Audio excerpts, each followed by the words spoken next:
अनंत विस्तार की समतल आवेशित अचालक चादर के निकट वैद्युत क्षेत्र की तीव्रता। अब इसके सूत्र का हम निगमन कैसे करते हैं? देखिए, एक मान लेते हैं कि एक समतल आवेशित चालक क्या है? प्लेट है। इस प्लेट को हमने प्लस क्यू कूलाम का आवेश दिया। यह आवेश इस पृष्ठ के दोनों भागों पर एक समान रूप से क्या होगा? वितरित होगा। इस प्लेट के दोनों पृष्ठों पर क्या होगा? वितरित होगा। मान लेते हैं कि जो इसका एकांक पृष्ठीय क्षेत्रफल पर जो आवेश है वह है सिग्मा कूलाम प्रति मीटर स्क्वायर, जिसे कहते हैं पृष्ठीय घनत्व।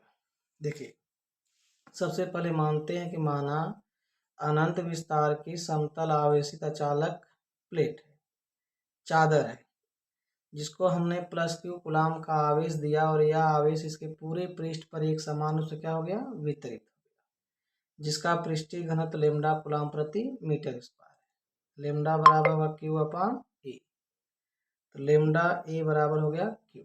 अब ध्यान से बात समझिए। अब इसके निकट हमें वैद्युत क्षेत्र की तीव्रता की गणना करनी है, तो इसके हम पृष्ठ के दोनों तरफ P और P डैश बिंदु लेते हैं और इस बिंदु से हम क्या करते हैं? लघु क्षेत्रफल की काल्पनिक बंद पृष्ठ की कल्पना करते हैं।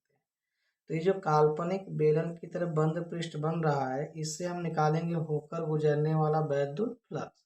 तो डी फाई ई बराबर होगा वेक्टर ई डी ए, और दोनों तरफ है तो प्लस वेक्टर ई डी, ये जुट के हो जाएगा डी फाई ई बराबर 2 vector E into D A, 2 E D A cos theta.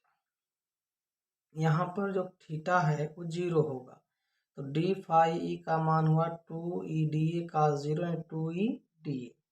यह निकला लघु भाग के लिए। हमें चाहिए संपूर्ण भाग से होकर गुजरने वाला जो वैद्युत फ्लक्स है हम कर देंगे समाकलन। फाई ई बराबर समाकलन डी फाई ई, जिसका मान है 2 ई डी ए 2 ई ए। यह हम निकाल दिए नियम से, लेकिन इस चैप्टर में गॉस का नियम लगेगा। गॉस के नियम से होता है किसी भी बंद पृष्ठ से होकर गुजरने वाला जो वैद्युत फ्लक्स है वह उसमें उपस्थित आवेश का कितना होता है? एप्सिलॉन नॉट गुना। तो यहाँ से फाई ई बराबर क्यू अपान एप्सिलॉन नॉट, दोनों समीकरण को हम बराबर कर लेते हैं और ये का मान होता है लेमडा अपान 2 एप्सिलॉन नॉट।